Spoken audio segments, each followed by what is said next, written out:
Ouais, salam alaikum à tous et à tous. Nadia, tu m'entends? Oui, je t'entends, Mehdi. Très bien. Donc là, pour info, pour nos personnes qui auraient loupé, donc le live a été mis en enregistrement. Alhamdoulilah, après je te partagerai Nadia, il sera après mis sur YouTube.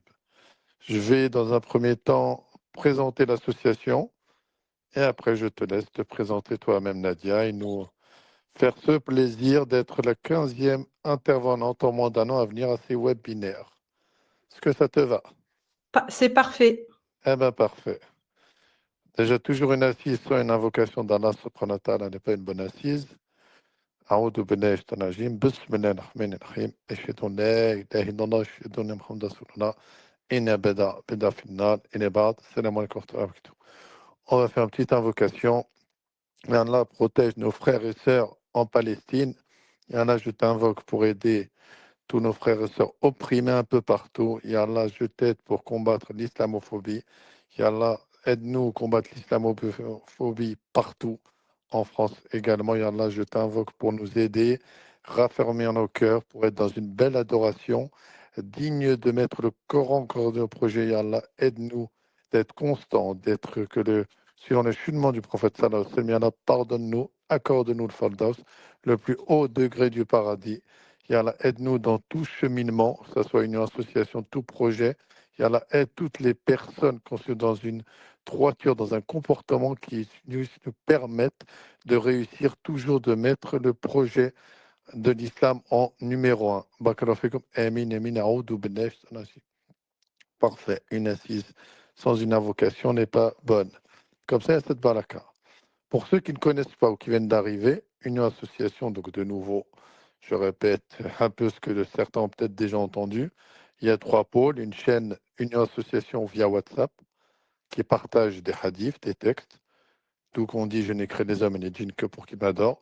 Donc cette chaîne est une pépite que j'invite chacun et chacune à l'intégrer, à partager ou même à donner, si possible, en message privé, qu'on puisse partager. Parce que voilà, il y a tout le monde qui peut contribuer de façon licite à partager des connaissances.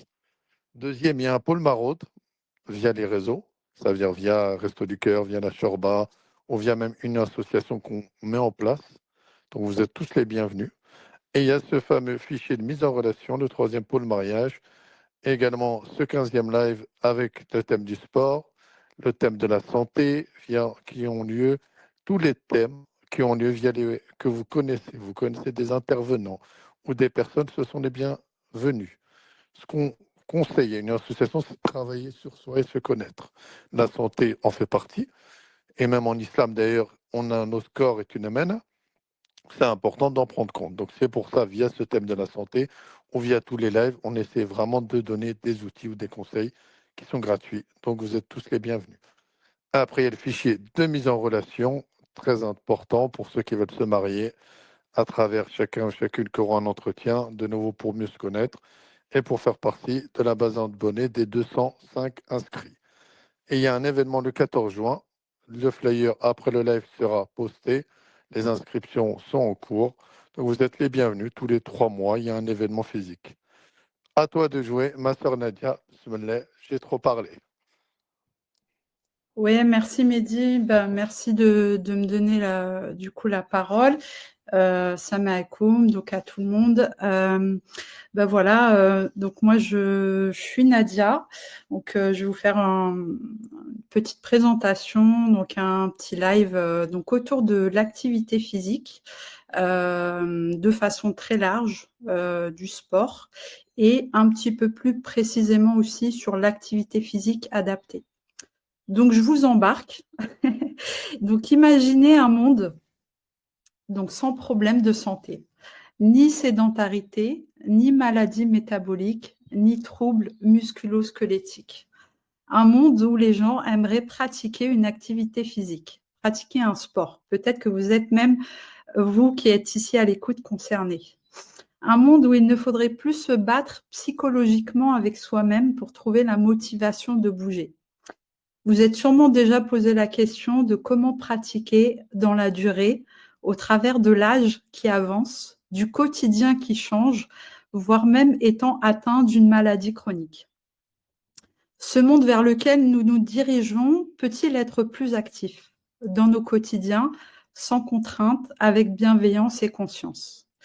Eh bien, c'est mon souhait le plus profond. Donc, je suis Nadia Boutouba, enseignante en activité physique adaptée en santé, actrice en santé publique. Donc, j'interviens dans le champ de la prévention des maladies afin de prolonger la vie, d'améliorer la santé physique et mentale à un niveau individuel et à un niveau également collectif. Donc, je porte en moi le désir profond de la promotion de l'activité physique et du sport dans une approche qui est plutôt, on va dire, holistique, qui est préventive de la santé physique, psychique et sociale. Donc, mon but, c'est de permettre vraiment à tous les publics l'accès à l'activité physique et au sport dans son intégralité. Donc, c'est vraiment dans un but de préserver son capital, parce qu'on a tous un capital santé. Je pense que vous avez déjà entendu parler de l'âge qu'on a en réalité et l'âge qu'on a, l'âge qu'a notre corps. Donc, ça fait partie de ça, donc préserver son capital santé ou de le renforcer grâce à un accompagnement, en tout cas une pratique physique. Donc, moi, sur mon cursus du coup scolaire, je suis diplômée d'une licence en STAPS, en mention activité physique adaptée, et également d'un diplôme d'état de coach sportive en mention fitness et musculation.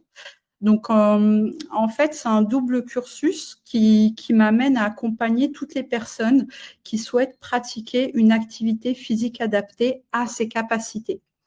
Donc, soit c'est à des fins de traitement préventif, donc dans le cas d'une maladie, par exemple, ou tout simplement pour améliorer son état de santé et de bien-être global.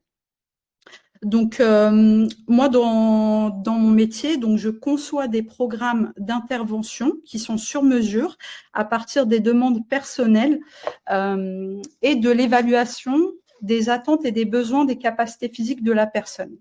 Donc, finalement, le cœur de mon métier, ça va être on va dire, d'optimiser les compétences physiques parce qu'on a plus ce qu'on ne croit, on a comment dire, on a pas mal de compétences de compétences physiques, donc principalement 5, mais on va y revenir tout à l'heure. Et donc moi, mon métier, voilà, ça va être d'optimiser en fait ces compétences physiques. Tout ça, en fin de compte, dans une approche donc, qui va être ce qu'on appelle biopsychosocial. Donc, ça va être vraiment, plus on va prendre, on va, comment dire, dans l'activité physique, plus on va aller chercher un petit peu cette approche holistique, donc pluridisciplinaire, autour de plusieurs compétences, plus en fait on va bien comprendre qui on a en face de nous pour donner en fait un bon volume d'activité physique. Donc j'ai au fil des années, donc mon expertise, elle m'a permis de comprendre finalement les blocages, les croyances limitantes qui empêchent d'avancer et de progresser dans la pratique de l'activité physique et sportive. Donc, j'ai une méthode en fait de coaching qui va allier finalement le plaisir de l'effort. Donc ça reste quand même quelque chose qui est assez important. On y reviendra un petit peu plus tard. Donc le plaisir de l'effort, ça va être vraiment, pardon, peut-être pas de l'effort, mais en tout cas le plaisir de pratiquer une activité physique, ça va être vraiment assez central. Donc la méthode aussi, elle est adaptative. Donc, elle est adaptative, pardon. Et tout ça dans l'idée, en fin de compte, dans la finalité d'harmoniser en fait le corps et l'esprit. Donc, moi, après, en fin de compte, une fois que j'ai dit tout ça,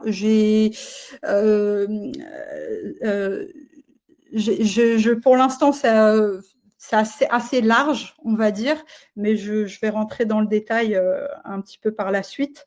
En tout cas, une de mes missions principales, donc je dirais quand même c'est la plus importante, celle d'un enseignant, d'une enseignante en activité physique adaptée ou d'un bon coach sportif, ça va être de quantifier finalement le volume d'activité physique dont vous avez besoin là maintenant et de le faire évoluer en fait de façon structurée pour améliorer et maintenir vos capacités physiques tout au long de votre vie.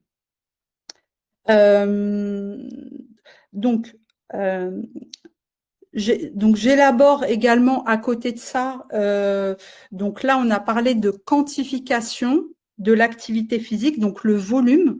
Donc ça, je vais vous décrire par la suite les outils que j'utilise pour ça et les outils que vous pourrez aussi vous approprier pour avoir une pratique un peu plus durable, plus consciente, plus dans le plaisir aussi, parce que ça reste quand même important.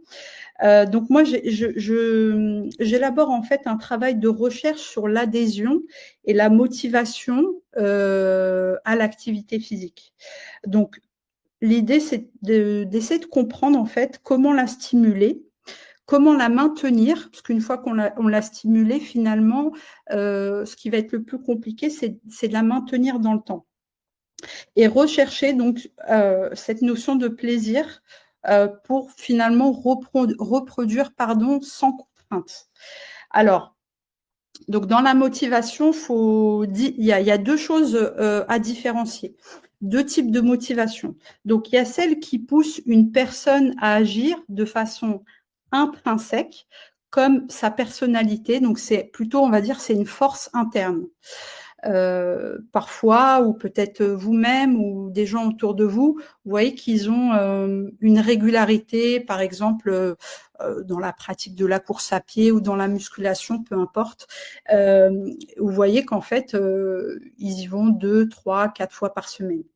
Donc, on va dire de façon assez générale qu'ils ont quand même, s'ils pratiquent depuis plusieurs années, c'est plutôt une force interne, c'est plutôt quelque chose qui est intrinsèque que une motivation extérieure. Mais ça peut être les deux finalement.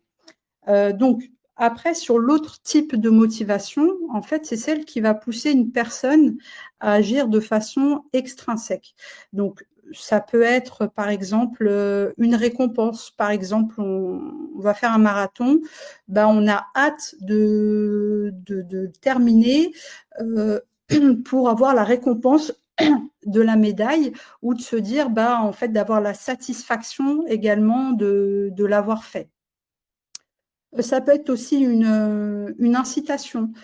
Quelqu'un qui vous met au défi, un conjoint, une amie, un challenge, voilà, ça peut être quelque chose de ce type-là.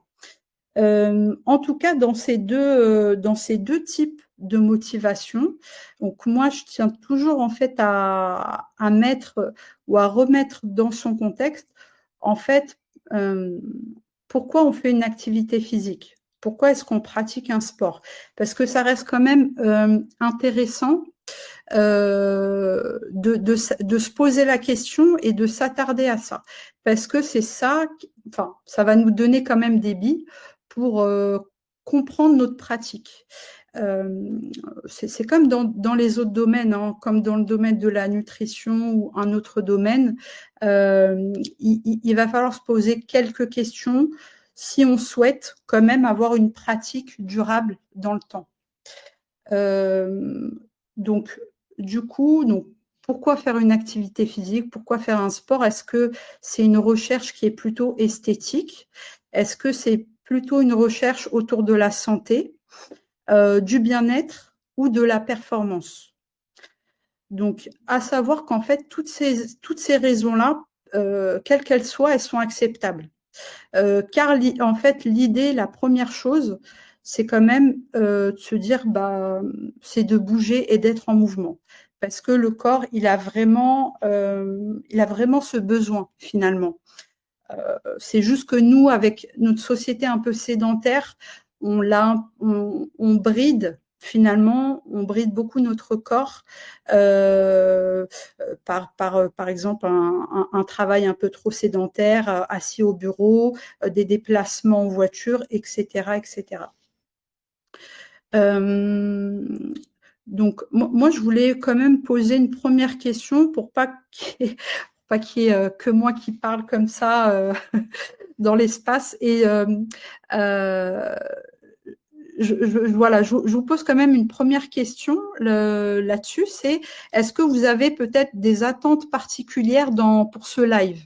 Parce que, en fait, pour moi, l'idée, c'est quand même de vous donner des clés, de vous transmettre des outils de compréhension, des choses assez simples, reproductibles surtout, pour pratiquer une activité physique durable dans le temps et voilà, toujours avec cette notion de plaisir.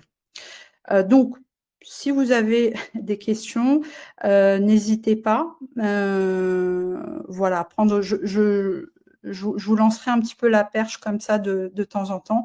Ou même toi, Mehdi, s'il y a des choses qui te viennent à l'esprit, voilà, faut pas hésiter.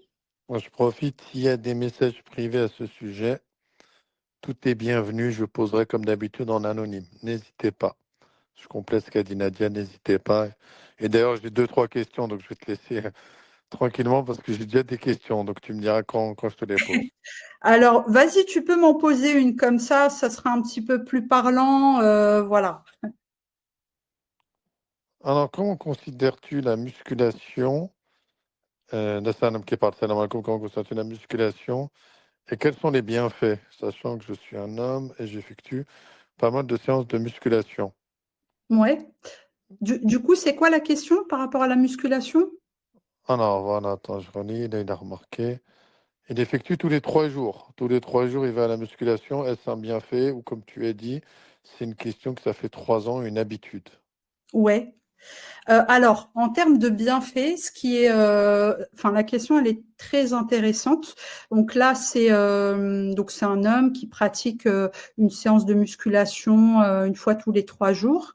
Donc voilà. Donc je pense que il y a comment dire, il y a, je ne sais pas, mais je suppose quand même qu'il y a quand même une régularité qui s'est installée. Alors, dans la notion de musculation, ce qu'il faut comprendre, c'est pas adressé qu'aux hommes, clairement, c'est aussi adressé aux femmes, mais pas que, parce que dans l'activité physique adaptée, on le préconise depuis quelques années de plus en plus aux seniors. Donc, pourquoi? Parce que le renforcement musculaire, en fait, il a énormément de bienfaits protecteurs. Donc, par exemple, donc je parlais des seniors, mais ça peut être aussi pour des femmes qui sont ménopausées. Pourquoi? Parce que, par exemple, pour les femmes ménopausées, donc qui ne produisent plus d'oestrogène, donc en fait, cette hormone-là, elle est protectrice. Elle est protectrice au niveau des os.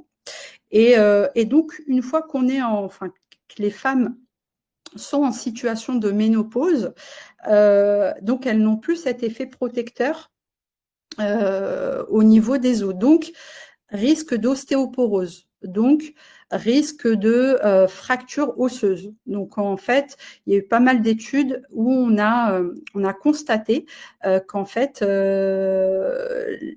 les femmes ménopausées qui malheureusement ne pratiquaient pas de renforcement musculaire, donc étaient sujettes à ça. Les seniors aussi, pourquoi? Parce que il y a également en fait des fragilités osseuses, mais pas que. Il y a une perte aussi musculaire. Donc finalement, faire de la musculation, faire du renforcement musculaire, ça s'adresse à tous les âges et à tous les moments de vie. Voilà. Donc voilà, ça peut être autant un jeune, un ado, voilà, donc qu'une personne de 80 ans ou un homme, là, comme dans ce que tu m'as évoqué, quelqu'un, j'imagine, qui est actif. qui va à la salle de musculation une fois tous les 3 jours. Donc là, bah, il préserve son capital finalement. Enfin voilà, son capital musculaire, osseux, cardiovasculaire. Voilà, il y a énormément en fait de bienfaits à pratiquer une activité physique. Mais encore que il faut bien savoir en fait comment dire bien en fait au final au départ en tout cas bien profiler, bien comprendre qui on a en face de nous pour pouvoir lui attribuer ce que je disais tout à l'heure le bon volume d'activité physique. Donc la bonne quantification. Donc ça, c'est vraiment quelque chose qui va être important parce que, par exemple, si on n'a pas fait de sport et qu'on se dit, bah, je vais me mettre à la salle, je vais y aller, et puis on donne tout. On fait 1 heure et demie, par exemple, alors que ça faisait peut-être 6 mois, peut-être 3 ans qu'on n'avait rien fait. Alors, c'est pas qu'on peut pas le faire, on le fait, mais finalement, ça crée des espèces de entre guillemets des traumatismes physiques qui font que ben, on va pas continuer à le faire parce que le lendemain on va être courbaturé, donc peut-être courbaturé pendant 4 jours, 5 jours, et en fait le mental il reprend le dessus, il dit bah j'y vais quand même, c'est pas grave parce que plus je vais y aller, moins j'aurai de courbatures, ce qui est vrai. C'est pas quelque chose qui est faux parce que le corps en fait trouve des adaptations tissulaires etc. Mais finalement, ça va plutôt amener à un échec. Donc, c'est pour ça que je parlais vraiment de dosage, finalement, de l'activité physique. Du coup, je vais continuer un petit peu à dérouler. Donc, À moins que j'ai deux autres ouais, questions, à moins que ouais, je te laisse. comme tu veux, comme Vas-y, tu ben veux. alors. Ouais. Actuellement, en burn-out, j'ai du mal à tenir sur la durée au niveau de la reprise d'activité physique. J'ai des moments de vertige et souvent des douleurs au niveau du cervical ou de la cervicale Des jusqu'à cervicales. jusqu'à la boîte crânienne arrière droit. Que préconisez-vous? Alors, donc, une situation de burn-out, c'est pas à prendre à la légère. Donc, c'est un épuisement physique et psychologique. Donc, ça va dépendre dans quelle étape se trouve la personne. Donc, je m'explique. Si c'est vraiment le burn-out, il vient de se déclencher, et puis, du coup, la personne se dit, bah tiens, je vais faire de l'activité physique, ça va me relancer, ça va me faire du bien, etc. En fait, l'idée, elle est plutôt bonne. Par contre, je préconise quand même, bon, d'avoir un suivi psychologique, bien sûr, mais surtout de s'écouter. C'est-à-dire que, en fait, c'est pour ça qu'au début, je parlais d'adhésion et de motivation. Faut savoir qu'en fait, la motivation, c'est quelque chose chez l'être humain qui fluctue. C'est pas en fait, c'est pas une information, c'est pas une donnée qui est stable. Donc on le remarque souvent, à la rentrée on est motivé, après les fêtes on est motivé, avant l'été on est motivé, etc., etc. On a un événement, on a un mariage, on est motivé, etc., etc. Donc c'est pour ça que tout à l'heure je parlais de forces extrinsèques. Ces forces-là, elles vont nous amener vers un objectif bien précis. Perdre 5 kilos, se sentir mieux psychologiquement suite à un burn-out, etc., etc. Sauf que, en tout cas, dans cette situation-là, il faut quand même être vigilant, en fait. Avoir une certaine vigilance pour pas se rajouter finalement une charge mentale. Si j'extrapole, mais si quelqu'un est en situation de burn-out et puis en arrêt de travail et puis se dit bah finalement j'ai du temps, tiens je vais me pousser, je vais me lancer, je vais y aller tous les jours ou tous les 3 jours, etc. Je vais pas dire que c'est bien ou c'est pas bien, c'est pas ça, c'est que juste va falloir quand même écouter s'écouter physiquement. Si on est fatigué, ça sert à rien. d'aller faire du sport parce que finalement, en tout cas en situation de burn-out, ça va plutôt être délétère parce que ça va rajouter une charge mentale, déjà ça c'est une première chose, et rajouter de la charge physique à un épuisement mental, ça serait pas aider le métabolisme. Donc finalement, plutôt de se dire de s'écouter et plutôt d'aller au départ vers des activités plutôt douces qu'on appelle douces ou modérées. Par exemple, ça peut être de la marche avec des bâtons, ça peut être aller à la piscine, nager, mais sans se mettre une pression monstrueuse, ça peut être voilà, des petits exercices à faire à la maison. Voilà, on n'est pas obligé toujours, tout au long de l'année, se mettre dans des contraintes physiques qui n'en finissent plus. Moi-même qui suis pour vous donner voilà peut-être un exemple un peu avec un pas de côté, moi-même qui, voilà, je suis professionnelle de l'activité physique, je ne pratique pas tout au long de l'année. Je vais donner un exemple peut-être parlant à certaines personnes. Quand on regarde comment dire, des athlètes dans le foot, il y a la trêve hivernale et il y a la trêve de l'été. Donc, dans les programmations, dans ce qu'on appelle les périodisations comme ça, des programmes sur 1 an, sur 2 ans, pour des personnes qui pratiquent à haut niveau, on prévoit des moments où ils font rien. Parce que, en fin de compte, le corps humain, il fonctionne comme ça. On monte un programme sur 3 mois ou sur 6 mois, donc on atteint son haut potentiel, mais le haut potentiel, on ne peut pas le garder toute l'année. Et en plus de ça, il faut vraiment un moment, alors j'ai plus le nom en tête, mais vraiment un moment où il y a quelques semaines en tout cas, où on ne va rien faire, pour ensuite relancer le métabolisme. Quand on reviendra, entre guillemets, on sera plus fort. Donc voilà, il faut penser que le corps humain, on peut le voir comme une machine, ça c'est OK, mais par contre, voilà, on n'est pas que des... Enfin, on le voit sur ce prisme-là, mais pas que. En tout cas, voilà, le corps, il faut savoir l'écouter. Et pour l'écouter, il faut quand même porter une attention, essayer de le comprendre et avoir vraiment de la bienveillance et de se dire, bah, OK, si je ne peux pas pour le moment, ce n'est pas grave finalement. Si j'ai pris un peu de poids et que voilà, peut-être avec des traitements type cortisol ou des choses comme ça, que j'ai pris du poids, c'est OK, c'est pas grave. J'essaie de traiter vraiment le sujet principal. Et puis le sport, je verrai ça plus tard, ou en tout cas faire des choses plutôt modérées ou plutôt douces. Voilà. Du coup, je continue. Il y avait une dernière, si je Ouais, peux, hein. vas-y, dis-moi. Tu avais deux choses. Derrière la course aux produits de minceur, c'est ça, de minceur, Ouais. la personne m'a écrit, en même temps que le sport, qu'en penses-tu?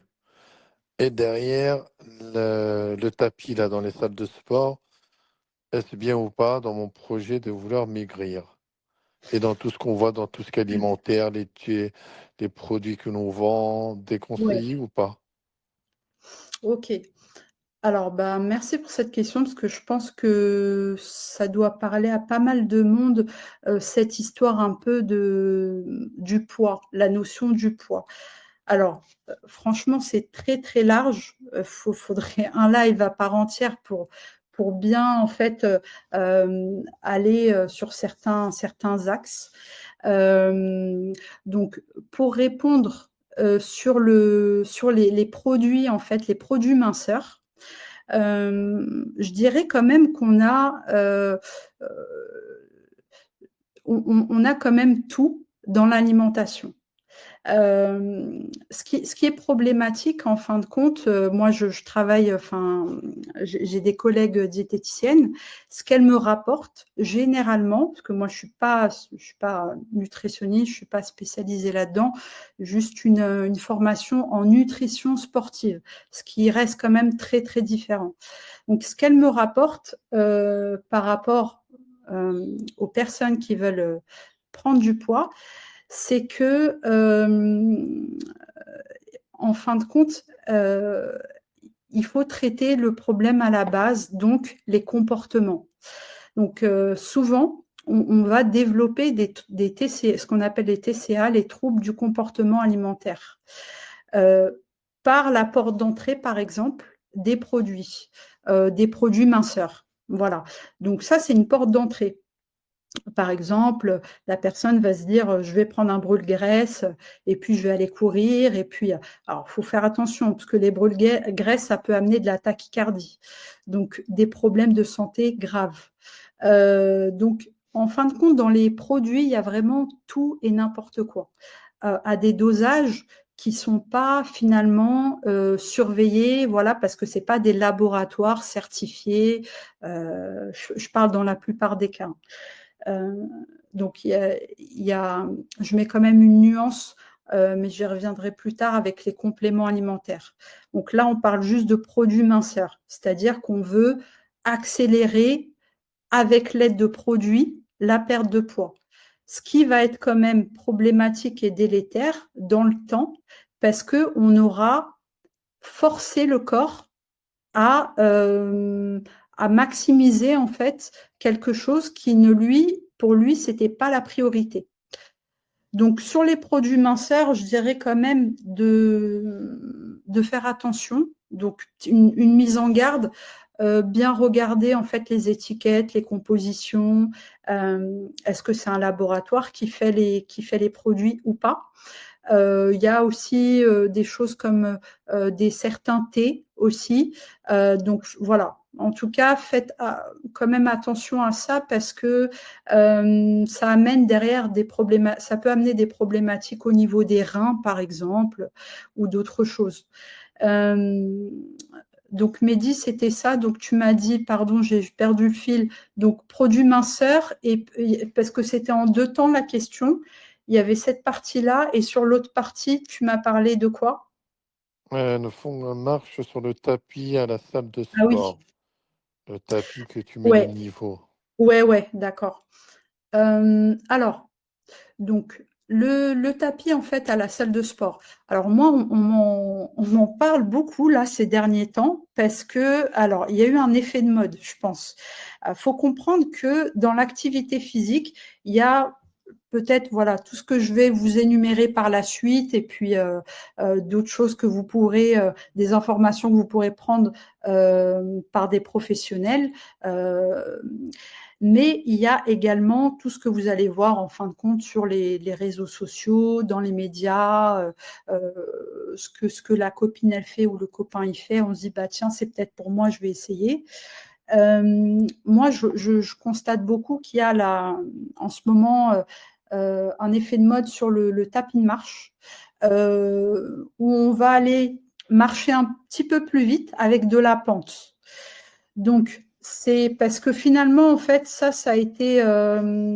m'a été rapporté à plusieurs reprises, disant, bah ouais, moi, j'aime pas courir, j'ai la flemme de courir, donc je veux perdre du poids, je veux transpirer, et donc ça, ça me fait, voilà, ça me fait bien travailler au niveau musculaire parce qu'il y a de la pente, et au niveau du cardio parce que c'est une marche assez rapide. Alors, je dirais oui, pourquoi pas, mais qu'est-ce qu'on fait avant? Qu'est-ce qu'on fait après? Est-ce qu'on a bien analysé le besoin? Est-ce qu'on a bien profilé, enfin, profilé, donc dans le sens où on va donner une bonne quantification en fait de l'activité physique. Et après, à côté de ça, donc à côté des besoins, à côté voilà, du profilage, voir un peu est-ce qu'il y a des limitations physiques, corporelles, articulaires ou autres, voilà. Mais j'ai perdu le fil. mais également, bon, j'y reviendrai plus tard, c'est pas grave. Mais en tout cas, voilà, il faut que ce soit quand même dans un cadre. C'est-à-dire que, parce que je vois bien un peu l'idée de faire du tapis, voilà, cette histoire un peu de perte de poids. Oui, c'est ça, En fait, ça elle me te rejoint, la sœur. C'est une ça. je disais oui, ouais, Exact. Il y a trois, quatre copines qui m'ont dit faire le ouais, tapis. Mais bon, elle a dit c'est pas le monter, c'est le tapis de marche. Et apparemment, il y a un ouais, peu cet effet Instagram ouais, ouais, qui ouais. fait. Mais je le conçois, je le comprends. C'est comme il y a quelques années en arrière, donc c'était le CrossFit qui est arrivé en France et en Europe. Mais le CrossFit, c'est une pratique qui existe depuis les années 80 aux États-Unis, qui avait été développée donc par les militaires. Et voilà, donc il y a eu tout un engouement déjà aux États-Unis, et puis c'est arrivé il y a à peu près 10-15 ans en France, 10-20 ans à peu près. Et puis les gens ont dit c'est super, c'est génial, on se développe bien les muscles, on est hyper bon au cardio, etc. Mais sachant que les gens y étaient allés beaucoup trop vite, beaucoup trop fort, et beaucoup de tendinopathie au fait au niveau des épaules, des coudes, voilà, il y a pas mal de blessures dans les épaules jetées, etc. Euh, et donc là, sur le tapis de marche, c'est vrai qu'il y a aussi un peu cette histoire un peu d'effet de mode. Mais voilà, faut aussi se dire, est-ce que je pourrais maintenir, est-ce que cette activité, elle est plaisante? C'est à ça que je voulais en venir. Est-ce que enfin, est-ce que c'est amusant? Est-ce que c'est plaisant de faire donc du tapis de marche avec de la pente, un truc un peu accéléré, 2-3 fois par semaine? Je ne suis pas sûre que la personne, elle y trouve un certain plaisir. Euh, le seul plaisir, ça sera, En enfin, fait, en elle fait, en complète tout ta cas, phrase en disant c'est pour éviter trop la marche à pied. Voilà. ouais, ouais, ouais. Pourquoi pas? Franchement, pourquoi pas? Il y a rien, en tout cas, il y a rien dans les exercices, dans les types d'exercices, dans les méthodes, il n'y a rien qui va être, qui va, comment dire, qui va être mauvais en soi, parce que enfin, je m'explique, mais je disais que voilà, l'important c'est de bouger, de rester actif tout au long de l'année, voilà, en marquant des temps de pause, mais surtout avec cette notion de plaisir. Euh, donc après, voilà, nous, enfin, l'être humain, il est bipède. Donc, en réalité, on est fait pour marcher. Biologiquement, on a été conçu quand même pour marcher. Donc maintenant, c'est vrai qu'avec notre société qui est plutôt moderne, on a beaucoup d'outils, on a beaucoup de choses pour lesquelles on peut se développer un peu plus musculairement. Euh, mais voilà, après, il faut se poser la question de, il y a, il y a, il y a comment dire, des siècles ou des décennies en arrière, il n'y avait pas tout ça. Pourtant, les gens, il n'y avait pas de situation d'obésité, il n'y avait pas toutes ces maladies métaboliques.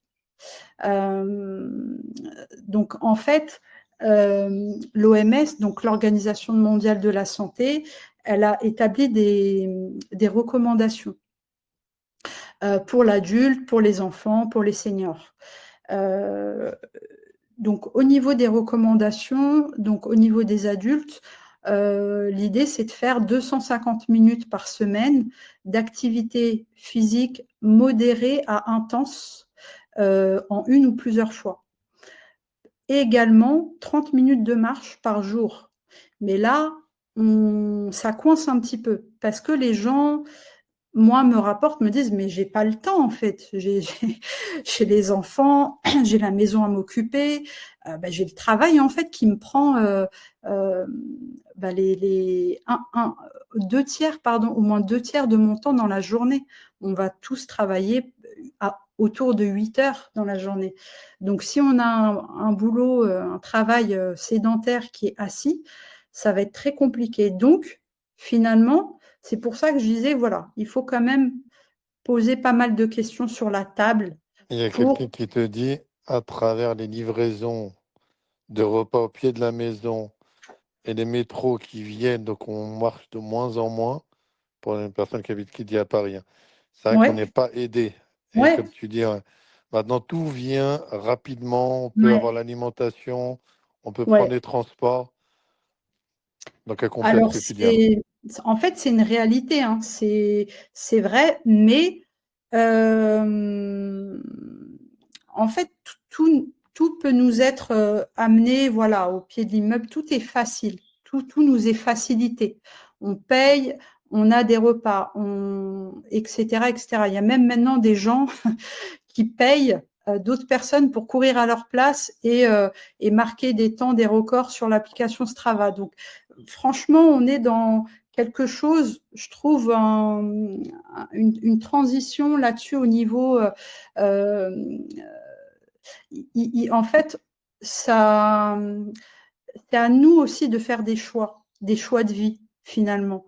Est-ce que je prends un petit peu plus de temps pour cuisiner et je sais ce que je mange?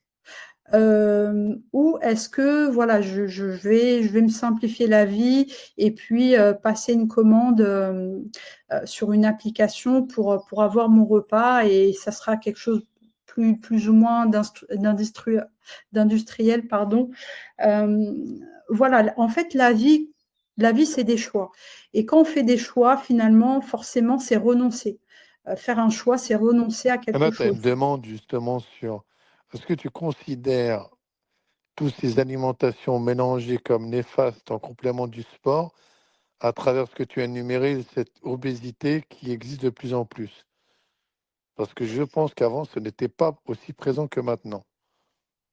Euh, alors, pour peut-être apporter un élément, juste un élément de réponse par rapport à l'obésité, à la situation d'obésité voilà, qui ne fait que grandir en France, en Europe, et qui atteint des taux très, euh, très on va dire, très élevés, voilà, aux États-Unis. J'ai vu dernièrement en fait une étude sur les additifs alimentaires. En fait, cette étude, elle disait qu'il y avait en fait un mix qui favorisait en fait le dérèglement du métabolisme. En fait, il faut comprendre que l'obésité, donc prendre du poids, prendre du gras, le corps qui va stocker des cellules adipeuses, qui va faire grossir le tissu adipeux, en fait, c'est un dérèglement métabolique. Donc, ça va aussi engendrer des pathologies type hypertension artérielle, cholestérol, diabète de type 2. Euh, donc, comment finalement... Tu as une question, si c'est possible, hein? Je te la pose Ouais, après. ouais, attends, je termine mes dits. Vas-y, Comment vas-y. répondre, comment contrer en fait, comment se protéger en fait de ces maladies qu'on appelle non transmissibles, ces maladies métaboliques. En fin de compte, c'est ce que je disais tout à l'heure, c'est l'approche biopsychosociale. Donc, se questionner quand même sur son environnement et maximiser ses chances, c'est-à-dire au niveau de son hygiène de vie. Donc l'hygiène de vie, je pense que tout le monde voilà, a entendu parler de ça. Il y a le sport, il y a la nutrition, il y a le sommeil, il y a le stress aussi. Bon, le stress aussi, c'est un très très gros sujet, mais le stress, il n'est pas que mauvais. Mais pour rester sur la question un peu de l'obésité, comment prévenir ça, comment se prémunir de ça, bah voilà, il va en fait falloir faire des choix de vie.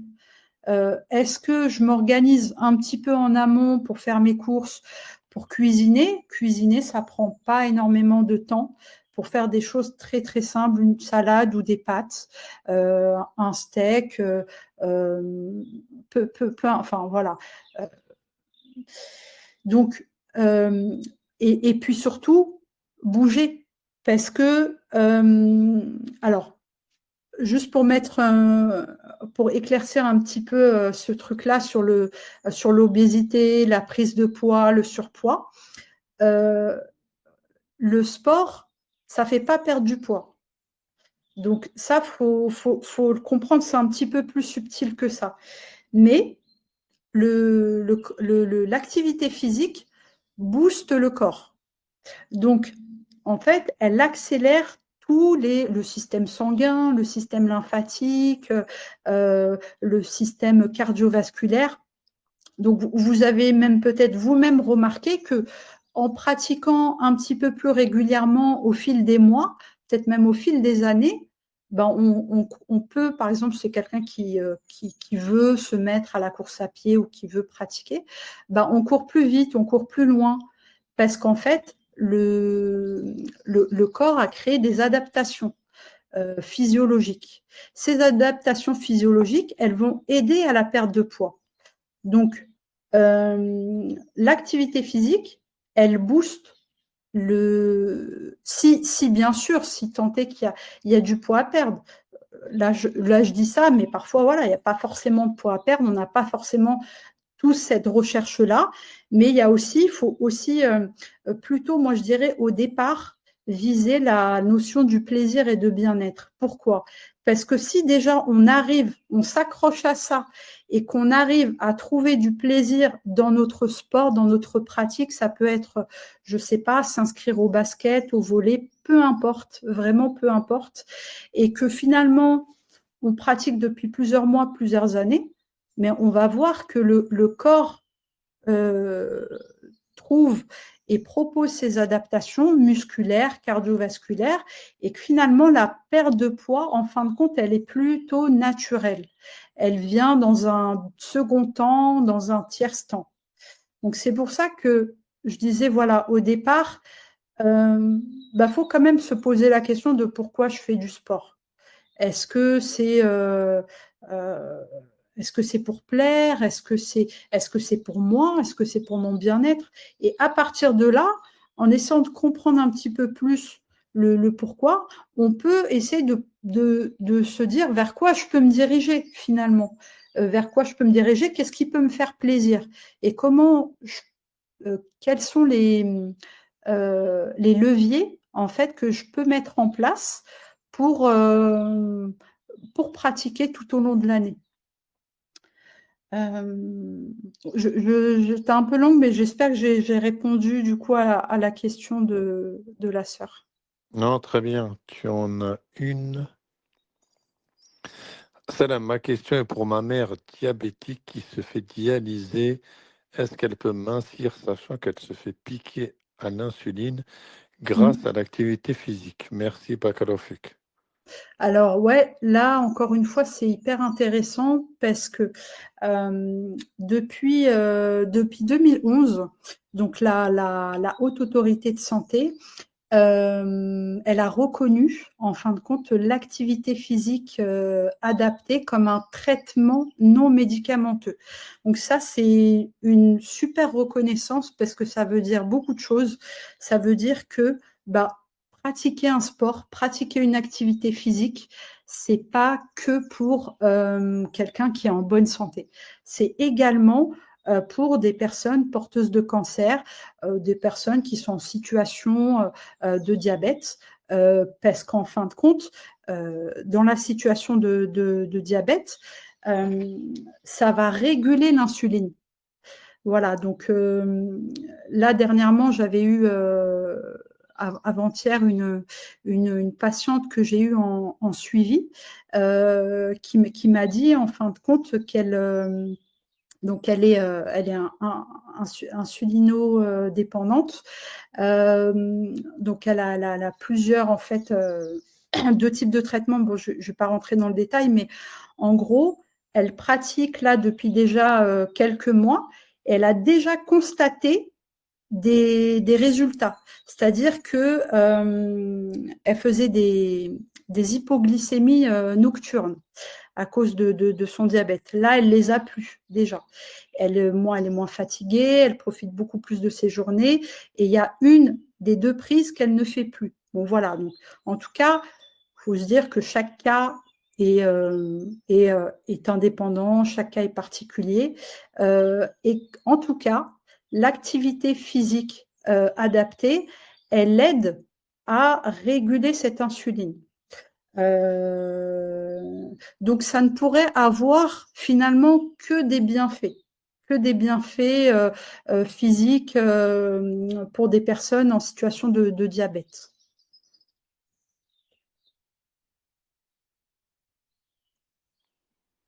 Donc, j'ai répondu à la question, Mehdi? Ouais, c'est répondu. Ouais. Je te laisse maintenant continuer, merci. Ouais, ça marche. Donc, du coup, je reviens un petit peu sur ce que je vous avais préparé. Mais en tout cas, là, au travers des questions, je pense qu'on a répondu à pas mal de choses. Donc, pour vous donner une petite, pour rentrer un petit peu plus dans les détails de ce que je disais peut-être tout à l'heure au niveau des recommandations de l'activité physique, ça me paraît quand même important parce qu'il nous faut quand même un cadre pour savoir comment pratiquer, pourquoi pratiquer, comment dire, quelles sont les recommandations pour être finalement en bonne santé. Donc, pour les enfants et les adolescents, donc considérés entre 6 et 17 ans, donc c'est recommandé de pratiquer au moins 1 heure par jour d'activité physique d'intensité modérée à élevée. Donc, ça reste quand même pour les enfants et les ados, ils ont une certaine énergie et voilà, c'est aussi une problématique pour nos jeunes, surtout les ados, voilà, devant les écrans, devant les jeux vidéo, etc. Il y a de plus en plus de jeunes, en fait, il y a un taux qui monte au niveau de la sédentarité qui est quand même assez inquiétant. Et il faut voilà quand même essayer de motiver nos jeunes, nos enfants, nos neveux, voilà, tous les jeunes qu'on a autour de nous, ça reste quand même assez important. Pourquoi? Enfin, encore plus chez les jeunes que chez les adultes, parce que finalement, on ancre beaucoup de choses dans l'enfance, des comportements, des mécanismes, voilà. Et donc, en l'occurrence, l'activité physique. Et c'est important étant jeune, de prendre une habitude de pratiquer, d'être dehors. Quand on est dehors, on profite de l'air, on profite du soleil. Voilà, on a énormément de bienfaits autour de ça. Donc, ça ne peut être que bénéfique. Et on crée des habitudes quand on est jeune. Et voilà, forcément, ces jeunes qui passeront jeunes adultes puis adultes, s'ils ont déjà pratiqué, sont déjà ces mécanismes, ils ont déjà ce plaisir à pratiquer, c'est probable qu'ils le reproduiront plus tard. Enfin, il y a des chances en tout cas. Pour les adultes, donc je disais un petit peu, hein, c'est recommandé de pratiquer 30 minutes d'activité physique développant l'activité cardiovasculaire d'intensité modérée à élevée. Donc, ça reste quand même des situations. Enfin, quand je dis modérée à élevée, c'est en gros, quand je vais faire une activité, je vais avoir du mal à parler, je vais plutôt transpirer. Voilà, je vais sentir que je suis en train de travailler, en gros. Et donc, ces 30 minutes, elles sont à faire au moins 5 jours par semaine, tout en évitant de rester 2 jours consécutifs sans pratiquer. Donc ça, il faut bien comprendre que c'est les recommandations de l'OMS. Donc, entre un minimum, vraiment, quand je disais tout à l'heure, là, les 2h30 par semaine, c'est un minimum. Et finalement, est-ce que on les respecte vraiment, ces 2h30 d'activité physique modérée à intense par semaine, et jusqu'à 5 heures. Donc, il y a un minimum de 2h30 et il y a, alors c'est pas un maximum, mais en tout cas, si on arrive à atteindre les 5 heures par semaine, ça peut être vraiment très, très, très intéressant physiologiquement parlant. Et donc, pour les adultes, ça va être une combinaison cardio-respiratoire et musculaire. Parce qu'il y a un intérêt finalement à développer ces deux fonctions. Donc, les personnes qui pratiquent une activité physique, elles améliorent leur santé en augmentant leur espérance de vie, donc à condition voilà, qu'elle soit régulière, adaptée et variée. Et donc, comme je dis, enfin, ce que je disais tout à l'heure, dans le sens où enfin, c'est quoi le gain? Ben, elle peut apporter, donc ça c'est des données de l'OMS, hein, elle peut apporter de 7 à 14 années supplémentaires de vie en bonne santé. Donc, avoir cette pratique régulière, ça va nous amener à vieillir en bonne santé, c'est-à-dire que quelqu'un qui a, moi j'accompagne des gens qui ont 70 ans, 80 ans, qui font des randonnées de 20 km et tout se passe très très bien, ils sont en très très bonne forme. Parce que c'est des gens qui pratiquent depuis des années, qui ont vraiment instauré ça et c'est l'activité qui leur convient, qui leur fait du bien. Et les recommandations maintenant pour les plus de 65 ans, parce que eux, ils ont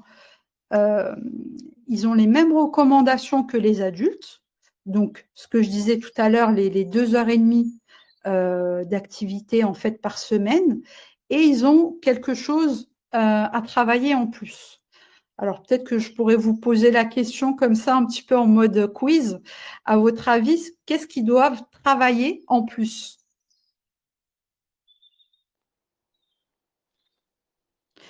Mais Mehdi, est-ce que toi, tu as une idée? Qu'est-ce qu'ils doivent travailler en plus, les personnes de plus de 70 ans, Ouais, c'est ça? au-delà de 65 ans. Donc, ils ont les mêmes recommandations que les adultes, mais Le cardio, ils doivent peut-être? intégrer un travail supplémentaire. Le cardio, la marche à pied, les Euh, muscles fonctionnent alors, c'est l'équilibre. à l'équilibre. Ok. En fait, sachant que le corps forcément vieillit, on a une dégénérescence visuelle, auditive, voilà. Et donc, la perte d'équilibre, elle vient par des repères spatio-temporels un petit peu plus fragiles, par le fait d'être moins en mouvement, d'être moins mobile. Et finalement, il y a une perte d'équilibre au-delà de 65 ans. Donc, dès qu'on atteint cet âge-là, il faudrait, en tout cas, avoir ce travail, faire de l'équilibre fonctionnel au moins 3 fois par semaine. Donc ça, c'est toujours les recommandations de l'OMS. Est-ce que tu peux détailler un peu plus? Tu as quelqu'un qui te demande. Ouais. Euh, En fait, donc je parlais du coup de dégénérescence programmée, hein, parce que c'est comme ça, on est constitué comme ça, on va tous mourir, voilà, on est et puis on meurt un jour. Euh, donc, les, nos fonctions, elles s'amenuisent dans le temps. Aussi, on peut remarquer que 40, au-delà peut-être de 40 ans, de 50 ans, il y a une digestion qui est un petit peu plus lente, un petit peu plus, voilà, forcément, on se sent moins en forme, entre guillemets, que quelqu'un qui a 20 ans. Donc, tout ça, c'est très normal parce que nos organes aussi ont 40 ans, 50 ans, voilà. Donc, ils fonctionnent moins bien, c'est normal. Euh, L'idée, c'est quand même de pouvoir les entretenir avec ce que je disais tout à l'heure par rapport à l'hygiène de vie, de les entretenir à l'aide de la nutrition, de l'activité physique régulière, voilà, qu'elle soit quand même adaptée, consciente. Et donc, au-delà de 65 ans, on a cette perte d'équilibre. Donc, on peut faire c'est vraiment des petits ateliers qu'on propose aux seniors, comme des petits parcours de motricité, yeux ouverts, yeux fermés, avec différents types de surfaces, des surfaces amovibles, des surfaces fixes, etc. Donc, il y a vraiment une multitude d'exercices qu'on peut faire. Alors là, vraiment, il faut que ce soit ludique quand même. Il faut que ce soit, voilà, parce que le, le, c'est comme le sport, en fait, enfin, l'activité physique, l'exercice physique à la salle de sport, de la musculation, du cardio, c'est très, très vite ennuyant. Enfin, je pense que vous l'avez remarqué. Il n'y a rien, enfin, en tout cas, moi, je trouve qu'il n'y a rien d'amusant de courir sur un tapis ou de faire une multitude de répétitions sur un développé couché, sur des pompes, sur des tractions, etc., etc. Sur le moment, il n'y a rien d'amusant. On sait qu'on a un objectif, on sait que voilà, ça nous fait du bien, ça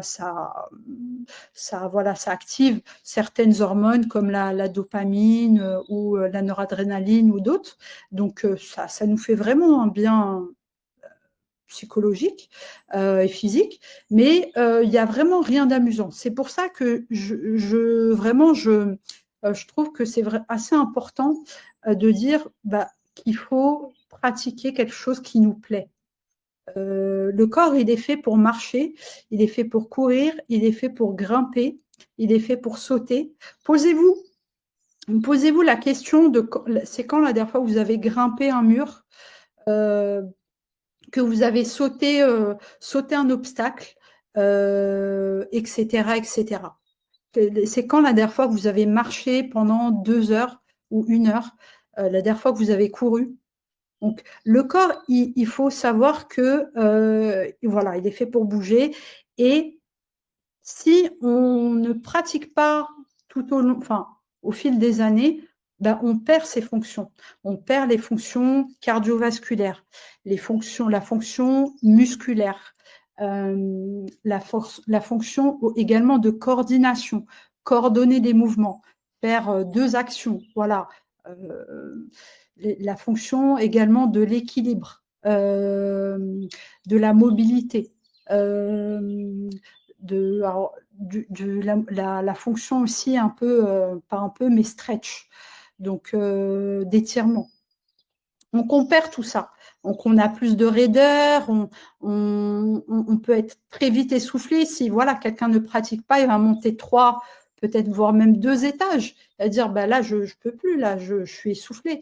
Donc c'est pas normal. Dites-vous que c'est vraiment quelque chose qui est voilà, c'est des choses qui méritent qu'on s'attarde dessus et puis voilà, pouvoir les entretenir, ça reste quand même quelque chose qui me semble assez important pour pas arriver en fait déjà peut-être même à 50 ans, parce que j'en ai déjà rencontré voilà des personnes où voilà pas mal de raideur ou en surpoids ou en situation d'obésité, etc., etc. Peut-être vous dire aussi qu'il y a des risques. Il y a des risques en fait dans l'inactivité et dans la sédentarité. Donc peut-être déjà vous définir qu'est-ce que c'est l'inactivité et qu'est-ce que c'est la sédentarité, parce que c'est 2 notions qui restent assez proches mais différentes. L'inactivité, pardon, je l'ai mal écrit. Oui, ce n'est pas faire assez d'activité physique d'intensité moyenne à élevée selon les recommandations de la Haute Autorité et de l'OMS. Donc, en fait, l'inactivité, c'est quelqu'un qui ferait, alors je ne vais pas donner d'exemple, mais en tout cas, ce serait quelqu'un qui ne bouge pas assez. Clairement, c'est quelqu'un qui ne bouge pas assez. Qui bouge, mais pas assez par rapport aux recommandations. Et la sédentarité, en fait, elle est clairement définie. Par contre, c'est une situation d'éveil caractérisée par une dépense énergétique faible, donc en position assise ou allongée. Donc la sédentarité ou le comportement sédentaire, ça a des effets délétères sur la santé. Donc les risques de la sédentarité, elle commence à s'évaluer après 2 heures passées en étant, après 2 heures en situation de sédentarité. En gros, la sédentarité, je suis en position assise peut-être au bureau ou allongée sur mon canapé, au moins pendant 2 heures. Donc, dès que ça passe les 2 heures, je suis en situation de sédentarité. Hormis la situation où on dort, parce que là, c'est autre chose. Et l'inactivité, c'est quelqu'un qui bougerait, mais pas assez par rapport aux recommandations de l'OMS. Est-ce que, peut-être je poser cette question, est-ce que vous avez des idées, des suggestions pour éviter la sédentarité? Comment est-ce qu'on pourrait l'éviter? J'ai 2 personnes qui ont répondu la marche, rendre obligatoire au travail. Ouais. Après, il y en a une autre, ils disent si les salles de sport faisaient des prix gratuitement. Alors, alors pour information, il y a une salle de sport qui, après le Covid, a lancé une offre d'inscription gratuite. Donc, il me semble que c'est Keep Cool. Alors, je ne sais pas s'ils continuent à la faire, mais il me semble avoir vu quelque chose passer comme ça. Mais en tout cas, ils ont proposé des abonnements à 0 € et des abonnements pour les étudiants à 1 euro. Donc, il y a des petites choses possibles un petit peu comme ça. Ah bah, il y en a une qui dit prendre les escaliers au lieu des ascenseurs. Ouais, Ouais, bien. ouais. Ouais, c'est pas mal, c'est ça. Euh, Éviter de prendre le métro après, oui, c'est vrai. Faut Ouais, éviter de prendre le métro. voilà, peut-être descendre une station ou deux avant, marcher un petit peu, euh, téléphoner aussi en faisant quelques pas. Voilà, si on est au bureau, bah, peut-être téléphoner en marchant si c'est possible, bien sûr. Il y a de plus en plus d'entreprises, plus en plus de structures qui proposent d'organiser des réunions debout. Alors, si ce n'est pas le cas dans votre société, dans votre lieu de travail, bah, vous pouvez le proposer. Ça permet de... Parce on est quand même, la plupart du temps, au bureau, on est quand même assis. Donc, proposer des réunions debout, ça peut être intéressant. Bah, faire de l'activité physique à la pause déjeuner, si mon temps de pause le permet, ou marcher un petit peu. Voilà, c'est aussi une idée. Et puis, Il y a le il y a la... modèle apparemment qui a été dit, le modèle japonais. Ouais, c'est Apparemment, quoi? dans les restaurants, tu manges assis. Apparemment, c'est bien pour les os. Ce qui a été dit par une personne qui est déjà partie au Japon. Elle dit Ouais. quand on est posé assis ou même demain, qu'il y a des tabourets qui sont en hauteur volontairement. Au Japon, ce modèle-là, il met en avant Ah oui, pour les os et ok. l'articulation. Ouais, ouais, c'est intéressant parce que faut savoir quand même qu'en Asie, euh, voilà, l'Asie de façon assez euh, globale, générale, ils sont quand même plutôt en bonne santé. Quand on regarde, c'est quoi leur pratique? Bah, c'est beaucoup les arts martiaux, c'est, et en fait, ils font des arts martiaux tout au long de leur vie. C'est-à-dire que, par exemple, des seniors, ils vont faire du tai chi. Si vous regardez le tai chi, c'est pas foufou en termes de dépenses caloriques. C'est-à-dire que c'est des mouvements fluides, prolongés. Euh, c'est plutôt, euh, c'est plutôt doux. Mais par contre, c'est adapté aux seniors. Ils ont 80 ans, 70 ans, ils pratiquent toujours, toujours un sport. Donc, et puis, c'est des sociétés aussi qui sont qui marchent beaucoup, finalement. Euh, Après, il te rajoute que ouais, là-bas, ils mangent beaucoup de légumes. C'est pas faux. ouais, Ils mangent beaucoup oui, de c'est légumes, vrai. c'est ce qui est. Ouais. C'est Bah, au vrai niveau que ce du, soit la soupe ou les nouilles, il y a beaucoup de ouais. légumes, de féculents.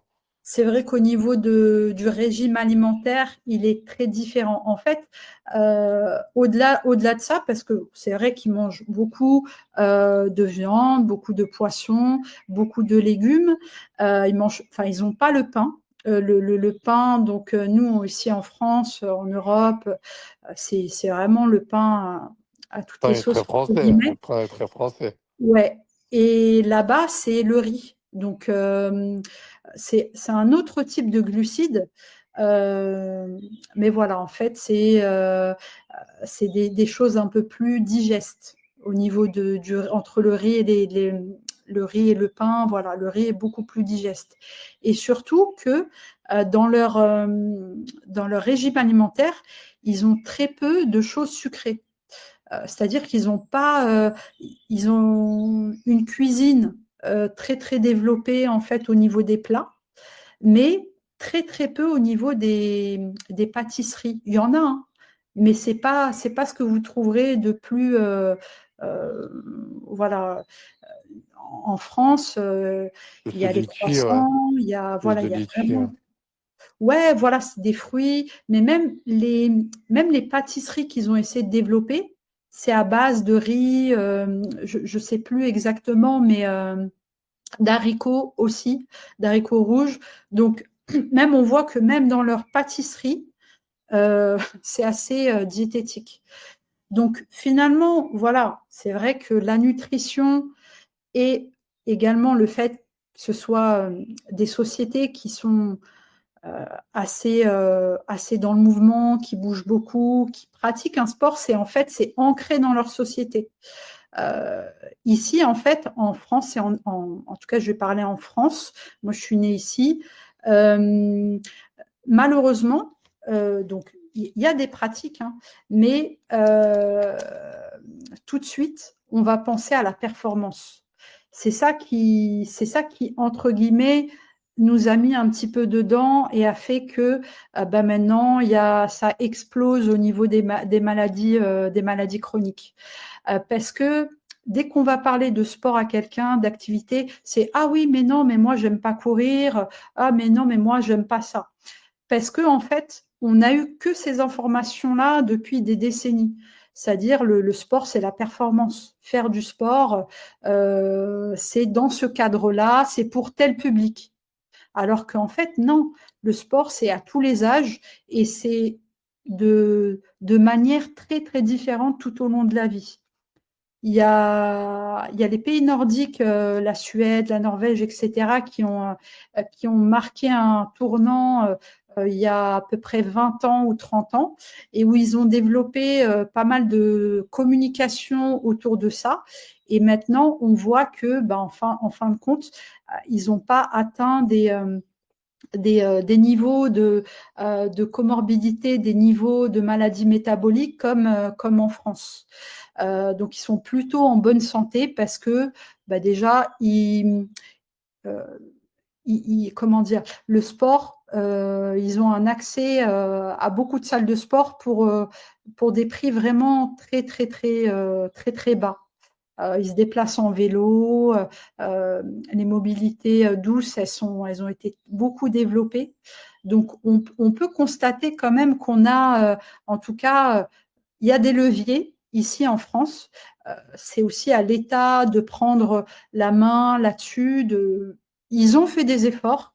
Il y a des choses qui ont été faites aussi dans le médical pour ce que je vous disais par rapport à la loi, en tout cas en 2011 par la Haute Autorité de Santé, mais également il y a eu un autre décret en 2017 donc qui a marqué un tournant dans l'activité physique adaptée, donc pour qu'il y ait des prescriptions à l'activité physique, des prescriptions sur ordonnance, donc sport sur ordonnance. Peut-être que vous en avez déjà entendu parler, mais en tout cas, ça se développe de plus en plus. Donc, en tout cas, aujourd'hui, à date, l'idée de ce décret, quand ça a été lancé, c'était que il y a de plus en plus de maladies métaboliques et qu'est-ce que le ministère de la Santé peut faire pour être dans la prévention. Donc, les médecins, qu'ils soient spécialistes ou votre généraliste, il peut prescrire, donc ça, tout le monde n'est pas au courant, mais en tout cas, le médecin peut prescrire de l'activité physique adaptée, du sport sur ordonnance. Donc, vous avez des remboursements, donc il faut se renseigner auprès de la mutuelle. Euh, et dans certains cas, donc là, depuis cette année, pour les maladies cardiovasculaires, donc il y a un remboursement de la CPAM. Mais, enfin, mais le seul, comment dire, le critère, enfin en tout cas, il faut être en ALD, donc il faut être en affection longue durée. Donc ça va concerner donc des personnes en situation d'obésité avec des comorbidités. Ça va concerner des personnes en situation de cancer, d'AVC, d'AIT, etc., etc. Donc, si la personne elle est en ALD, elle peut aller chez le médecin, demander une prescription de sport sur ordonnance, aller faire de l'activité physique adaptée avec un enseignant en activité physique adaptée ou même en salle de sport et avoir un remboursement de sa mutuelle. Donc ça, c'est possible. Moi, par exemple, je travaille dans une mutuelle française qui rembourse à hauteur de 250 € à l'année. Et donc, on a des patients qui vont en salle de sport, qui se font accompagner sur place par des coachs et qui se font rembourser 250 € sur leur abonnement. C'est très intéressant parce que on se rend compte que c'est un frein à la pratique. Les finances, l'argent, ça reste quand même voilà, ça reste quand même un des freins à la pratique. Il y en a d'autres, mais voilà. Est-ce que j'étais un peu longue, mais je pense que j'ai répondu à ta question, Mehdi. Non, c'est très bien. Pas une demande, mais elle est très différente. J'aimerais dire, on pense un peu de sujet. Un enfant moins de 6 ans, est-il recommandé de l'inscrire au sport ou pas? Alors, même au final, en fait, l'enfant qui a 6 ans, on peut l'inscrire à une activité physique. Donc, ce n'est pas problématique parce qu'à un moment donné, je pense que il y a plusieurs personnes qui ont dû l'entendre, le fait de dire que le sport, la musculation ralentit la croissance des enfants. Ce qui est complètement faux. Parce que en fait, il y avait une étude qui était passée donc il y a très très longtemps. En fait, cette étude-là, elle rapportait, elle décrivait des enfants qui faisaient de la gym. Et en fait, ce qu'il faut comprendre, c'est que donc c'était des athlètes de haut niveau. Ce qu'il faut comprendre, c'est que quand on fait un sport, et si il y a l'enfant qui progresse vers le haut niveau, en fait, il y a une sélection un peu naturelle. C'est-à-dire que on ne finit pas tous sportifs de haut niveau, forcément.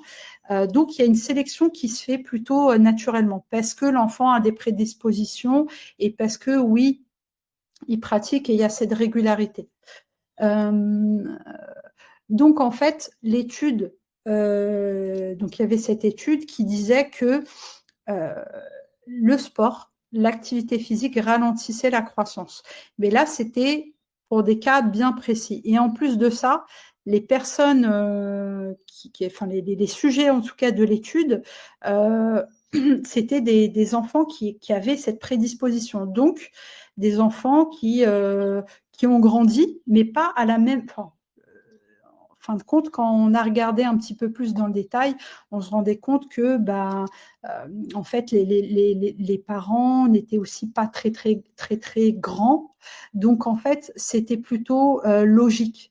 En tout cas, la musculation non plus, là je parlais de la gym, mais la musculation non plus, elle ne ralentit pas la courbe de la croissance parce que, en fait, pour des enfants qui ont 6 ans, 7 ans et plus, donc il y a des hormones de croissance et les hormones de croissance, on en fabrique avec la musculation, on en fabrique avec l'activité physique.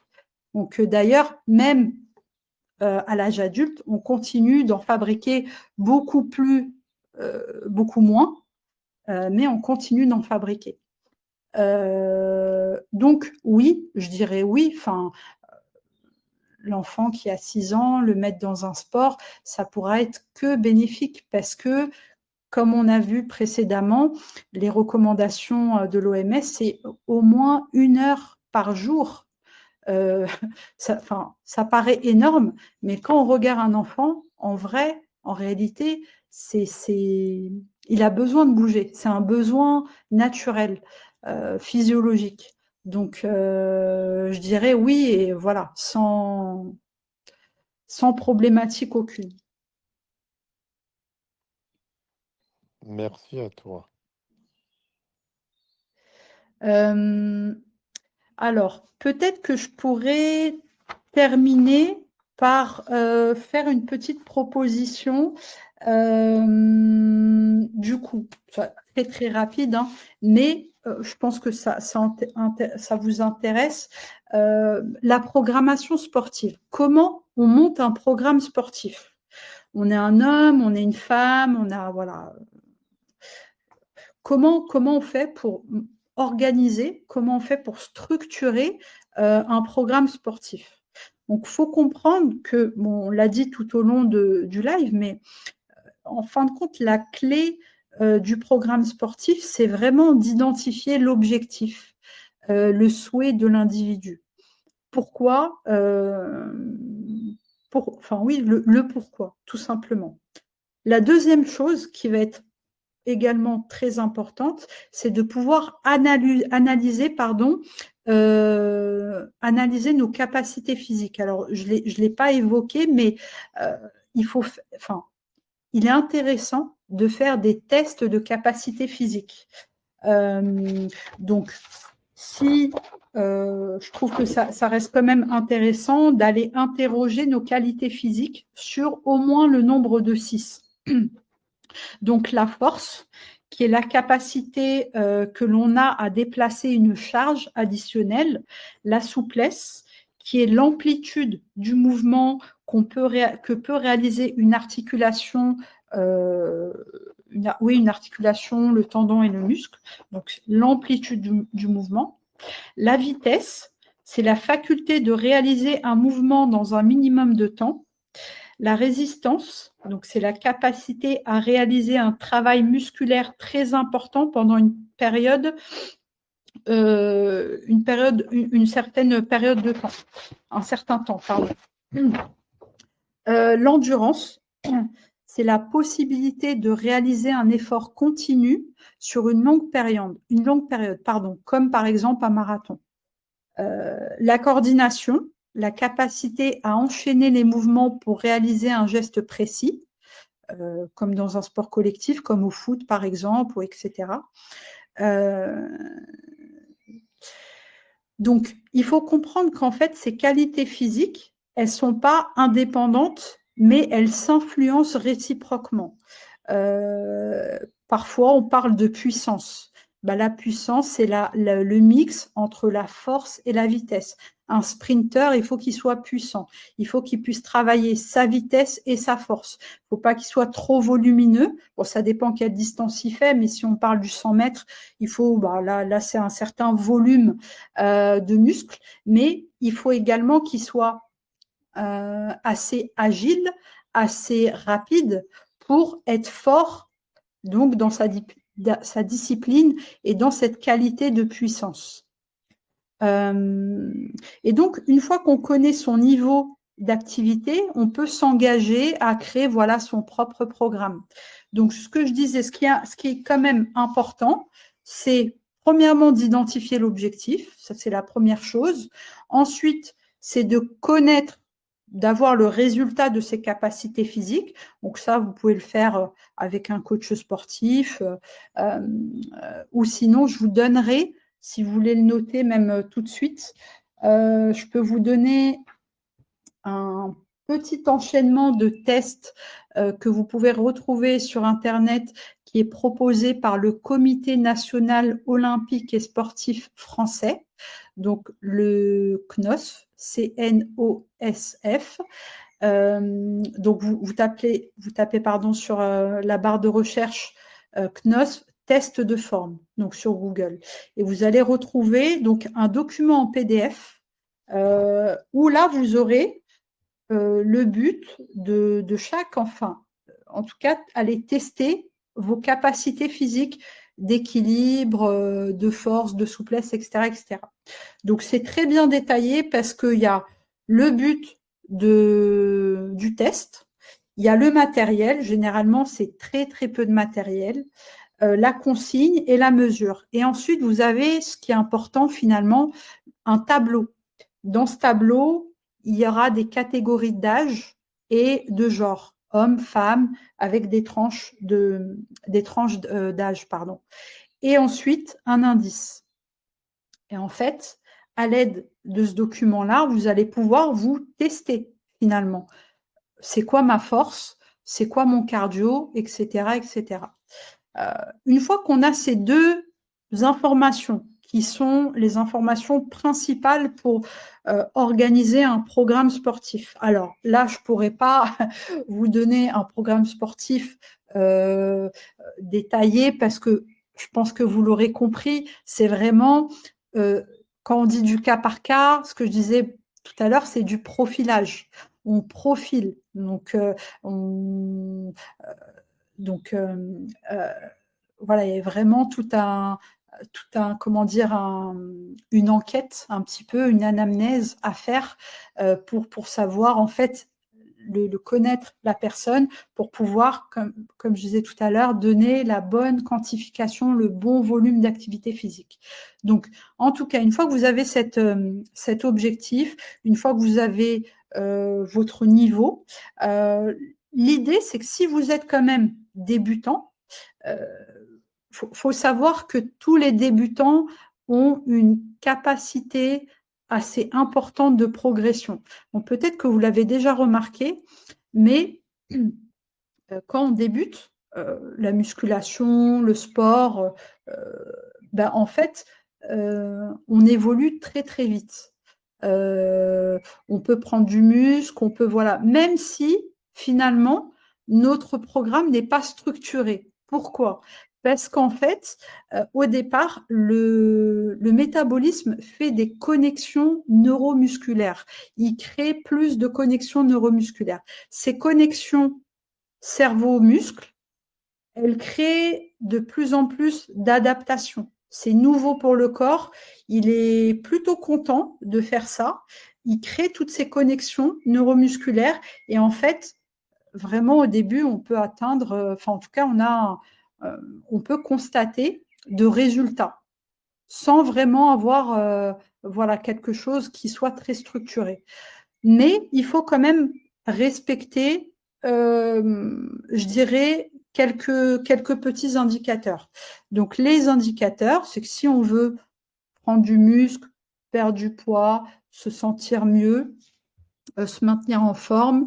Donc là, il y a vraiment, là, je vous ai mis plusieurs types d'objectifs. Il faudra quand même faire un travail sur les membres inférieurs, les membres supérieurs, la phase postérieure et la phase antérieure.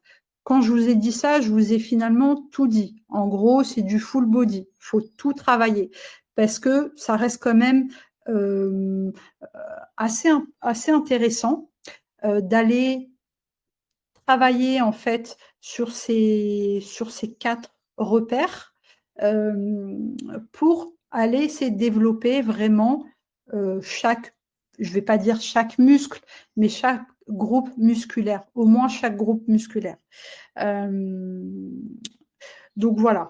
Et de façon très globale également, on va quand même mixer un exercice cardio et musculaire.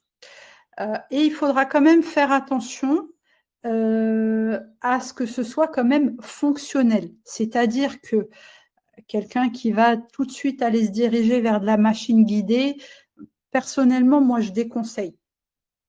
Il faut quand même, au départ, bien travailler ses amplitudes au niveau de la hanche, au niveau des genoux, au niveau des chevilles, des épaules, parce que si on va faire ce travail de functional training, comme on appelle, ça va être beaucoup plus intéressant si après on veut rajouter de la charge, parce qu'on n'aura pas d'imitation, on n'aura pas, on pourra aller un petit peu dans toutes les amplitudes, par exemple de l'épaule, elle va à 180 degrés.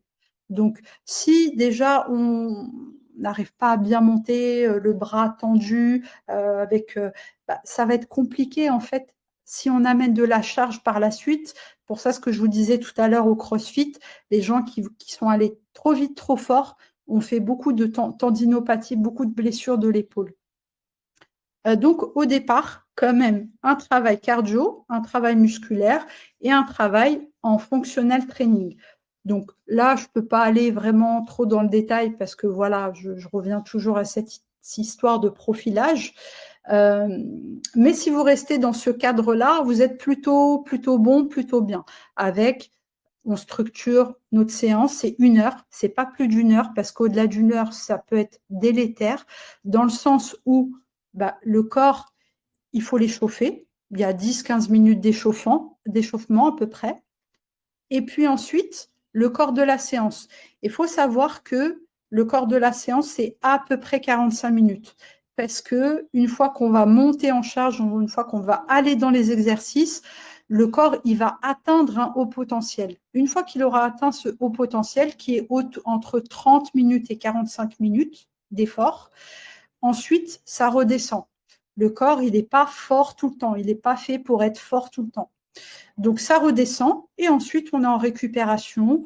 On prend 1 jour, 2 jours et on réitère après la séance, l'entraînement. Voilà. Donc ça, c'est vraiment un aperçu, voilà, quelque chose d'assez global au niveau de la programmation sportive. Comment est-ce qu'on peut structurer un programme sportif de façon indépendante. Après, bien sûr, là, je vais prêcher pour ma mosquée. Du coup, il faudrait aller voir un coach, une enseignante en activité physique adaptée pour du coup faire ce travail de profilage, faire ce travail de création de programme. Si bien que voilà, que ce soit votre recherche, en tout cas, c'est OK pour la salle de sport, mais c'est aussi OK pour une autre activité, qu'elle soit outdoor, ça peut être, voilà. Il faut bien quand même se garder en tête que la salle de sport, ça a été quand même créé parce qu'on est dans une société très moderne et qu'on a tout sectorisé comme ça. Le travail, on va au travail, on est assis, hop, on sort du travail. En fait, tout est, on est dans des, comment dire, dans des choses assez quand même cadrées au niveau de nos quotidiens. Le soir, voilà, faut que je rentre, faut que je fasse à manger, faut que je prépare des choses pour le lendemain. Et voilà, et c'est très mécanique en fin de compte. Essayez de sortir un petit peu de cette mécanique, même dans l'activité physique. Prenez, je ne sais pas, essayez de, par exemple, aller voir, il y a de plus en plus de salles d'escalade. Les salles d'escalade, c'est hyper intéressant. Vous serez accompagné parce qu'il y a des encadrants là-bas. Voilà, ça se passe c'est en sécurité. Il y a vraiment, vous pouvez faire une initiation, ça peut être très intéressant parce que là, vous allez sentir votre musculature. Je vais vous dire que la première fois que j'ai fait de l'escalade des années en arrière, je pense que j'avais jamais autant ressenti mes avant-bras qu'à ce moment-là. Donc, il faut voilà, aller explorer, tester. Voilà, ça pourra peut-être vous ouvrir des portes. Moi, dans les coachings que je propose, les coachings que je fais avec mes clients, ils se découvrent finalement. Ils me disent, tiens, là, ce travail qu'on a fait, cette séance avec les élastiques, avec les tensions, ça m'a bien plu. Et puis, j'aurais jamais pensé que ça m'aurait plu à ce point-là. Ou d'autres choses. Donc voilà, l'idée c'est quand même de pouvoir se mouvoir dans le plaisir. Je dirais que pour terminer un petit peu ce live, en tout cas de tout ce qu'on a évoqué avant, voilà, se mouvoir dans le plaisir, ça reste quand même la base. Et puis, savoir s'amuser, parce qu'on a perdu ça. Quand vous observez des enfants, ils courent, ils sautent, ils se roulent par terre. Vraiment, en fin de compte, ils sont très en phase avec avec leur mouvement, avec leur corps. L'adulte, il perd ça, il perd cette notion-là. Et je trouve que dans cette histoire un peu de salle de sport, de salle de fitness, on perd encore plus ça. Donc c'est vraiment quelque chose où, ok, on va faire du sport, d'activité structurée, ça peut plaire, mais de par mon expérience, ça plaît à très peu de personnes d'avoir cette routine. Donc, je n'aime pas trop ce mot hein, de routine parce que finalement, ça ramène un côté ennuyant. Et le fait de faire du sport, faut pas que ce soit ennuyant. Sinon, si jamais c'est ennuyant, vous n'allez pas y revenir. Voilà, vous allez avoir des phases où bah, vous ferez plus rien. Et puis voilà, ça va être vraiment en dents de scie. Et finalement, si on a un objectif de perte de poids, de muscles, etc., c'est vraiment la chose qu'il faut éviter. Parce que la clé, c'est un peu contradictoire, ce que je vais dire, parce que la clé, c'est la répétition. Répéter un mouvement, répéter toujours comme par exemple un judoka qui va aller faire une prise, et ben, il va falloir qu'il enroule son bras, il enroule son épaule, il va reproduire ça des milliers de fois. Parce qu'il va falloir qu'il crée, bon là c'est un peu différent, mais qu'il crée un automatisme. Nous, on ne cherche pas à faire des automatismes, on cherche juste finalement à faire du sport pour être en bonne santé ou pour un tout autre objectif.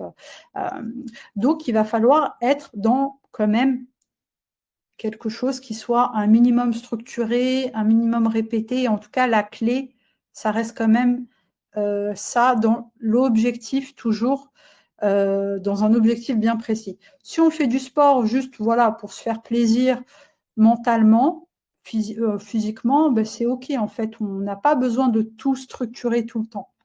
On peut aller faire un petit foot avec les enfants, peu importe. Tant qu'on bouge, le principal est là. Le corps sera en meilleure santé. Donc, j'en ai terminé. En tout cas, je suis contente de ce premier live. Je remercie tous ceux qui sont là, qui m'ont écouté attentivement. Et en tout cas, voilà, n'hésitez pas si vous avez encore des questions, je peux encore prendre quelques minutes pour y répondre, Inch'Allah. T'en as deux, et après, ouais, j'en ai deux. Vas-y, dis-moi. Que préconises-tu pour un homme de 60 ans comme activité sportive à réaliser au vu de ce que j'ai écouté? Tu parles qu'il doit travailler la motricité et travailler tout ce qui est l'élasticité. C'est bien ça ou pas? Ouais, alors on va dire 60, je disais 65, voilà, 65 ans et plus. Je parlais vraiment de la notion d'équilibre. La motricité, donc la motricité, c'est la mobilité du corps, être mobile. Être mobile, ça veut dire travailler ses articulations, travailler la hanche, travailler les genoux, des amplitudes de cheville, etc. Ce que préconise vraiment l'OMS, c'est plutôt faire un travail sur l'équilibre, travailler cette notion d'équilibre, parce que c'est vraiment quelque chose qui est compliqué au-delà de 60 ans, pourquoi? Parce qu'en fin de compte, dès qu'une personne âgée tombe, donc euh, il y a beaucoup de chutes vraiment à hauteur d'homme, en fait, c'est directement fracture. Et alors, donc, pour avoir travaillé un petit peu en gériatrie, fracture du fémur, col du fémur, donc là, c'est directement, c'est prothèse, enfin, pas directement, pardon, mais ça peut être prothèse de hanche, donc ça peut être bien assimilé ou pas par la personne. Donc, je dirais, au-delà de 60-65 ans, il faut vraiment penser à travailler sa musculature. Toujours entretenir son muscle à ce qu'il soit d'un certain volume. Donc voilà, pour éviter l'ostéoporose, donc on en parlait tout à l'heure. Et là, voilà, parce qu'au-delà de 50 ans, il y a une perte quand même, on perd du muscle de façon encore un petit peu plus accélérée. Donc, c'est intéressant de pouvoir l'entretenir par le renforcement musculaire. Alors, quand je dis renforcement musculaire, c'est un peu différent de la musculation. La musculation, c'est des charges assez importantes. Donc, c'est plutôt en salle de sport qu'on va faire ça parce qu'il va falloir des disques, il va falloir vraiment de la fonte. Le renforcement musculaire, ça peut être déjà sur du poids de corps, ça peut être déjà très intéressant. Et également avec du petit matériel, des élastiques ou des petits poids de 1 kg, 2 kg jusqu'à 4 kg. Ça peut être du renforcement musculaire et ça a déjà des intérêts, un intérêt vraiment, des bénéfices à ça. Donc pour le monsieur, je dirais renforcement musculaire et travailler son équilibre et bien sûr le cardio. Merci. Donc, la dernière question, parce que j'en ai plus d'autres, ou à moins que tu veux rajouter quelque chose. Au niveau, voilà, Vas-y. je fais du sport et tu as parlé de l'alimentation. As-tu des choses à conseiller à manger ou à boire? Tout ce qui est des limonades, shakers ou produits qu'on entend, est-il à bannir ou pas? Peux-tu me dire quelle alimentation je peux prendre dans une alimentation pour faire de la musculation ou de la course à pied?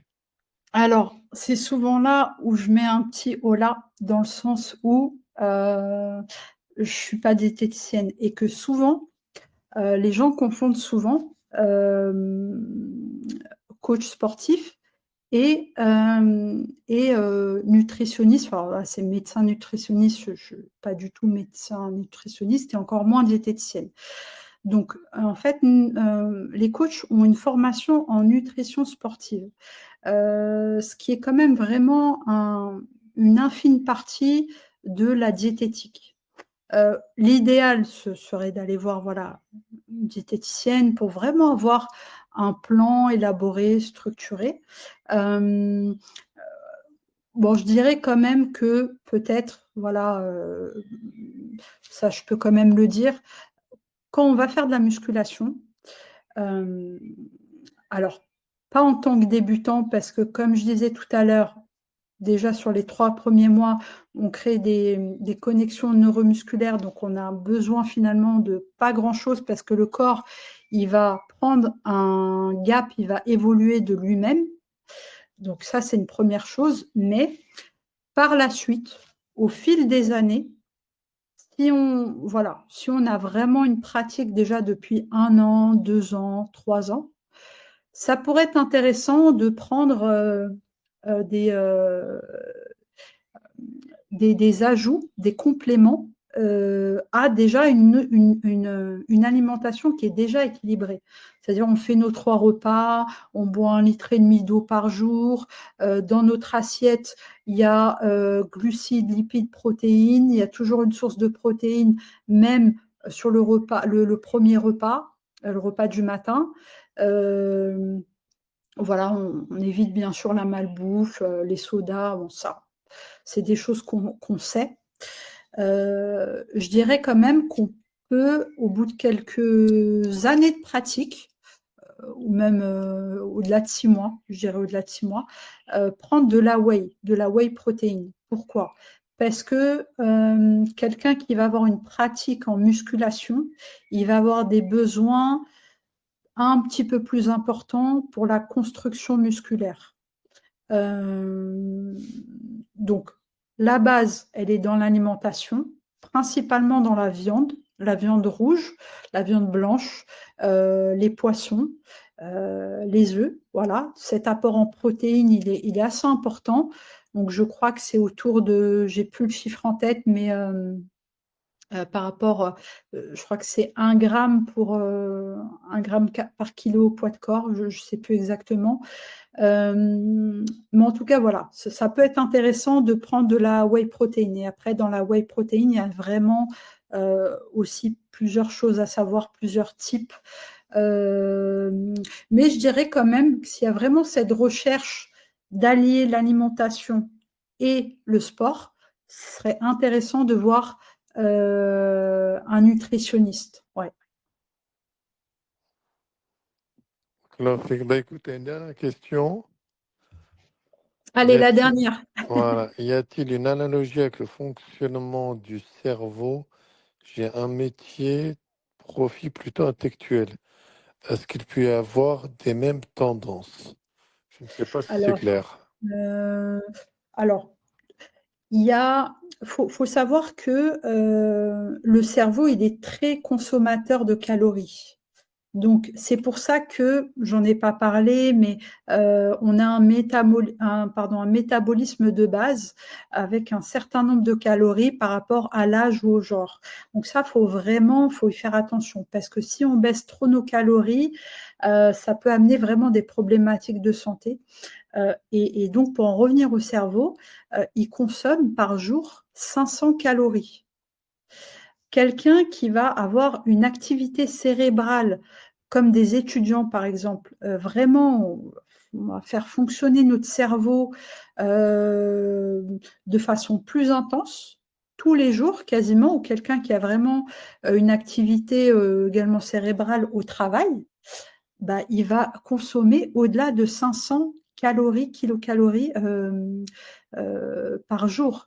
Donc c'est quand moi j'entends parfois des personnes me dire je consomme 1000 calories ou 1200 calories par jour pour de la perte de poids, ah, c'est très, très, très, très, très dangereux, je trouve. Parce que de toute façon, quoi qu'il arrive, le corps a mémorisé ça. Il va le prendre comme une situation de famine et puis il va vouloir récupérer tout ce qu'il a perdu, plus 5 à 10. Donc ça a été prouvé scientifiquement, ce qu'on appelle l'effet yo-yo.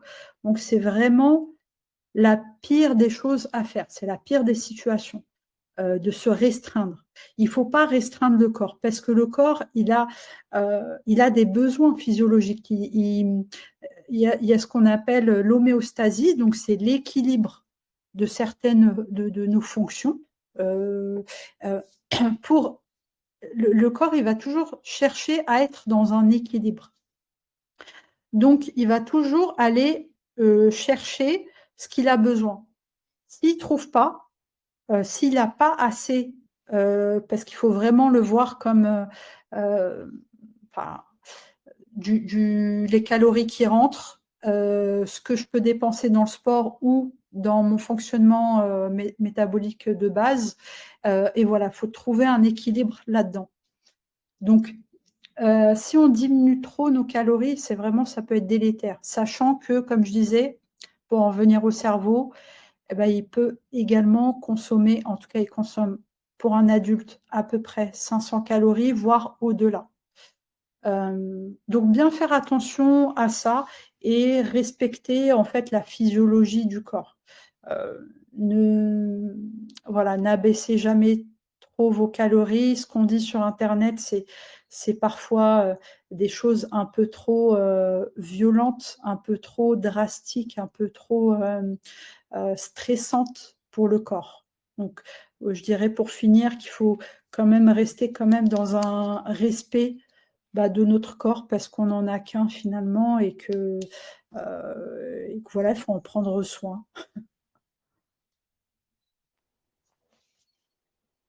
Parfait. Moi, je complète comme notre corps est une NMN, est un cadeau d'Allah, donc on doit Mm. le rendre au mieux parce qu'on aura des comptes à rendre. Donc, je te remercie. C'était enrichissant, près de 2 heures, machallah. Qu'Allah te récompense. Je publierai de toute façon tout ce qu'on a enregistré. Je publierai après le live. Je mettrai en lien tout ce que tu as mis et tout ce que tu as partagé, à moins que tu veux clôturer. Tu es Ouais, la bienvenue. merci. Merci à tout le monde. Merci voilà, d'avoir été à l'écoute. Merci pour les questions. C'était vraiment très, très intéressant. Moi, ça m'apporte toujours de pouvoir répondre voilà, à ma hauteur et en tout cas d'échanger voilà, il y a aussi parfois des sujets de Discord, mais voilà, très, très bénéfique, machallah. Merci Mehdi, merci à tout le De monde. rien, il y a un événement à titre d'info le 14 juin, tu es le bienvenu, tout le monde est le bienvenu. Et il y aura Ok, bientôt un autre live également, donc encore merci. C'était intéressant, une vingtaine de personnes pour un jour où il y a le pont, donc c'est bien. C'est ouais, bien, c'est un bon début. Ça commence bien. super. On vous dit salam alaikum, qu'Allah vous récompense et qu'elle récompense la sœur Nadia qui a fait une très bonne intervention. Qu'Allah ramène la baraka et n'oubliez pas vos frères et sœurs en Palestine. Ne les oubliez pas dans les invocations. Faites des invocations Ouais. pour tout le monde. Et Inch'Allah wa ta'ala, à la prochaine fois, au prochain live, au prochain événement. Merci Nadia, merci à tous et à Merci, tous. merci Bravo à à tout vous. le monde. Salam Salam, alaikum. salam. Salam.